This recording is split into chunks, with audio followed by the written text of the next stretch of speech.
Okay, so in this video, I want to look at the new drop from Google Labs of updates to Opal. So remember, Opal started out as like a drag and drop agent builder where you could sort of define different rails, how things were going.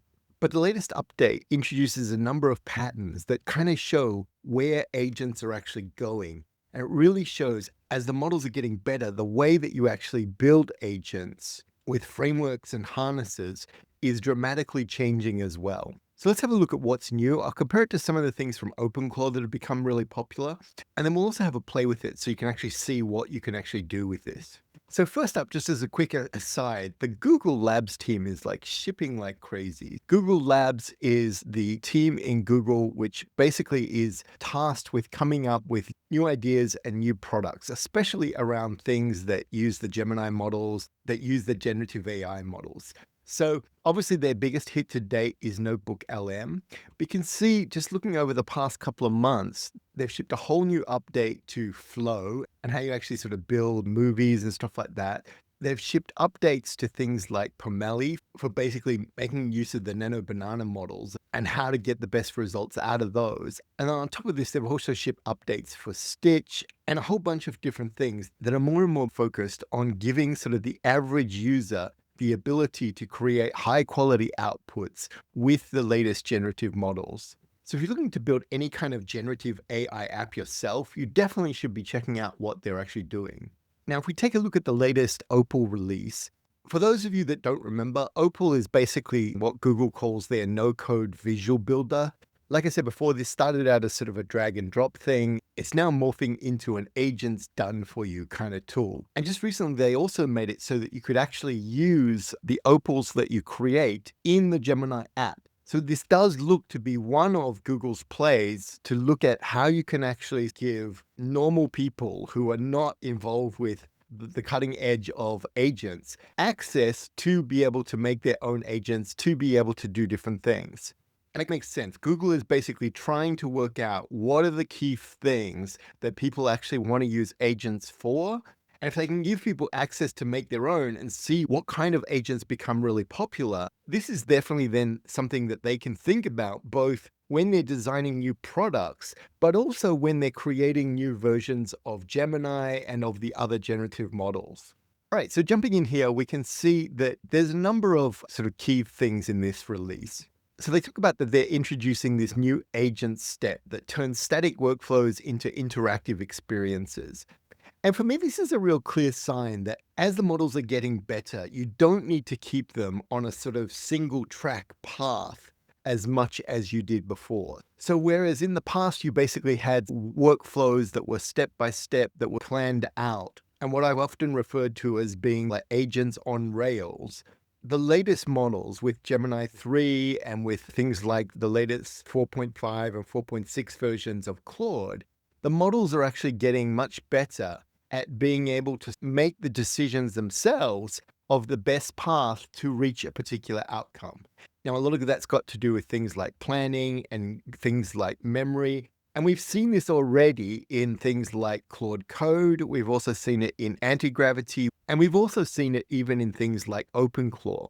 One of the reasons why OpenClaw have became so popular is that people can just go in there and tell it what they want it to do, and it starts building these sort of mini agent workflows in the back end, which can be triggered either via sort of cron job, which they often call a heartbeat, or be triggered by the user actually asking for something to be done. Now, you can kind of look at this as Opal actually upgrading to be able to do this kind of thing.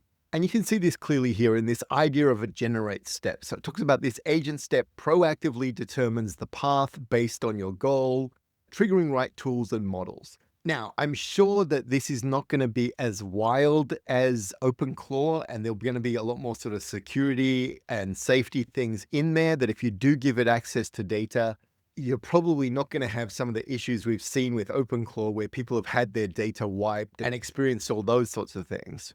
But don't be fooled, this is a fundamental change in the way that we're building agents.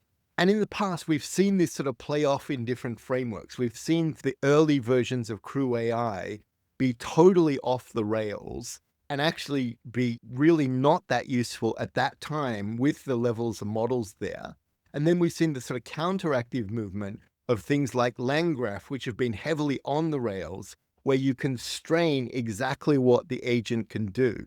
And I think we're seeing, even with things like deep agents from LangGraph and some of the more sort of modern ways and harnesses that people are using to build agents, that there's a clear acknowledgement now that the models are getting good enough that you can let them be off the rails a lot more than you could before. So another key component of this release and of this sort of progression is the whole idea of memory. Now, unfortunately, we don't know exactly how Google is doing this. They're not sort of declaring this, but they are telling us that your opals can now remember information across sessions. And this makes your opals grow smarter and feel more personalized over time. So memory is definitely a thing that we're seeing with the latest sort of harnesses and different kinds of agent frameworks as becoming extremely important. The way that something like OpenClaw approaches this is mostly through Markdown files and JSON files. And that works really well because it's basically a single user agent system. And we are definitely seeing this sort of change between single user agent systems versus multi-user agent systems. Another feature that they've added in here is the whole sort of idea of dynamic routing, of where you're relying on the model more to decide how you're going to traverse the actual graph of nodes and stuff like that that you're actually doing here. Now, this is more like something from sort of LangGraph, but adding it in sort of a more consumer-like product like this is actually giving people the access to make these agents where they've got a wide variety of choices. The last thing that they're putting in here is what they're calling interactive chat. And really what this is basically human in the loop. So we know that sort of like the best agents are ones that realize when they get to a point where they suddenly realize that, okay, going this direction is not going to work, or I need to get more feedback from the user. So here you can see this is described as sometimes an AI agent needs to ask follow-up questions. And now this agent step can actually do the human in the loop sort of thing. So while the sort of consumer version of this is being called interactive chat, don't be fooled. This is your human in the loop step of where you go back to the user, you get more information, you have some kind of chat with it. And it certainly makes the product much more reliable at the same time as giving users more options for this.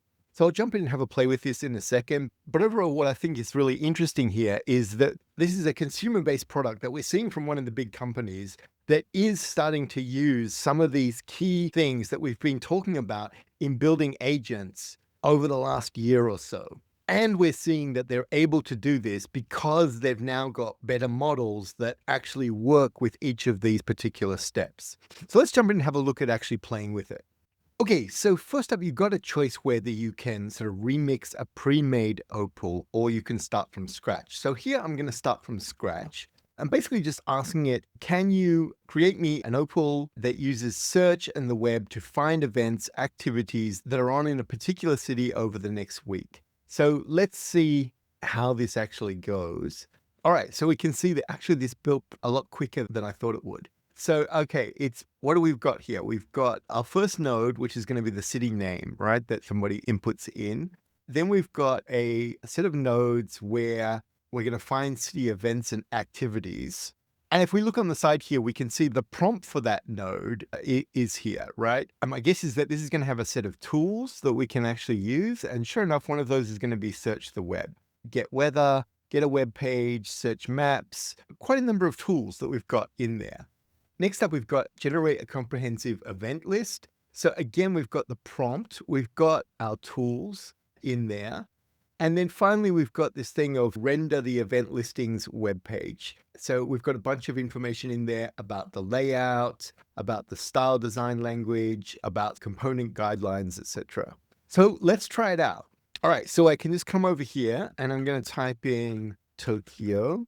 All right, so I'm actually headed up to Tokyo next week. So let's see how this goes at finding what's on over the next week in Tokyo. And we've got some nice animations going through what this is. Now, obviously, I could come in here and customize this if I wanted to make my own nodes and add in more things and stuff like that. If we look at the console, we can see that, okay, I put in the city name, it started finding different things. We can see what was sent to the model and stuff each time. And then we can see also what the actual steps from the agent coming back are. So we can see that, okay, it got some structured data out by the looks of that. It's had some thinking to itself. It's structuring those events. And now it's in the process of actually rendering all this out. Okay, so let's go back to the preview and we can see, sure enough, okay, it's given us a city guide. It's talked about what's on. So, okay, this is a doll festival, probably not my thing, but we can see that there's a lot of things going on like that there. And at this point, you can see that maybe I don't really want things aimed at kids or farmers. So I'm going to ask it to give me some more information based on the kind of activities that I want in here. So I could come back and edit these steps. So I'm going to edit the steps. We can see it's definitely got some interesting things like the early cherry blossom viewing and stuff like that. But we can see that I've asked it now, as well as getting the city name, ask the user what kind of events they're interested in and if they are taking family, etc.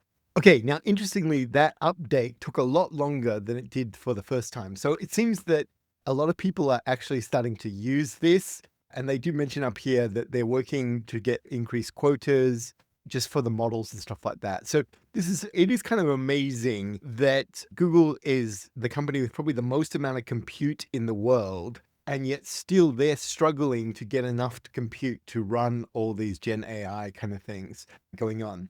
Anyway, we can see now that we've got different nodes for the start. We've got our city name, we've got the events interest, we've got a family status in there, and we've got the other things actually sort of updating to this. So it looks like we lost one of the nodes where it's been joined. Anyway, what we will do is we can try it now as an app. So you've got the editor here where you basically try things out. Remember, you can manually come in and add different things in here as well. You can add in user inputs like that. I'm going to use that. You could add in a sort of LLM call or a generate, and that can be a variety of different things. That could be calling Gemini 3 Flash, Nano Banana, Audio LM, Lyria, not the latest Lyria, and I'm not even sure which version of VO that they're using in there. But you really have the ability to make a lot of things in the editor. Then if we come to the app and we now try it and I say, right, I want to have Tokyo, what kind of things? Okay, this time I've basically put in art events, music and food festivals. And then we can see again, it's going off and doing the thinking and doing the actual steps. And if we come back in here, we can actually see that console again of where the steps are. Looks like it's gone through that. It's now generating the HTML. And now, obviously, this example is not a complicated agent, right? It's very just a reasonably simple workflow. But with the new way of doing it, you can actually make a lot more complicated sort of agents where you've got these decision points where it can actually kind of decide different directions in the graph and go through them. All right, so you can see this time we've got probably a lot better kind of thing. Okay, the Tokyo Indie Music Festival. We can see now we've got a web page with all of this, and it's been made specifically for us. And while this is a simple example, you can see that from this, nobody needed to code. Really, in many ways, nobody even needed to understand that whole drag and drop system. You could just create it with text, and I'm sure at some point you'll just be able to talk to it and make it happen that way. But you can then build this sort of little Opal app that you could then basically share it. I could then publish it. I could then give it to other people. So it's definitely worth coming in here and just checking this out and getting a sense of like, okay, what can I actually do with this? Now, they've got a bunch of ones that are already made. You can see, for example, here's a Google Calendar Opal.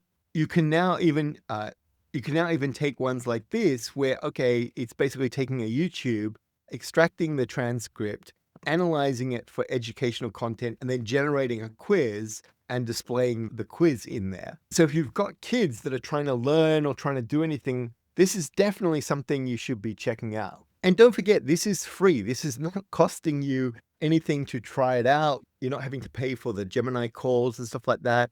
If you've got a Google sort of Gen AI account, my guess is that you'll get more quota and things like that. But for trying these things out, you really want to come in and just have a play and sort of get a sense of what is possible and what you could just build as little opals and little apps to basically share with your friends and family. So come in and check out what's been released with Opal this week. Get a sense of where these things are going, because already we're seeing other companies make things like this for their own particular use case. And if you're someone who's actually looking to actually build agents in a corporate setting, this is something definitely you need to be aware of. Anyway, as always, let me know in the comments what you think. Have you tried this out? What did you like about it? Tell me what you didn't like about it. Would you like to see something like an open source version of this that could work with any models or other connectors, etc.? Anyway, and as always, if you found the video useful, please click like and subscribe, and I will talk to you in the next video. Bye for now.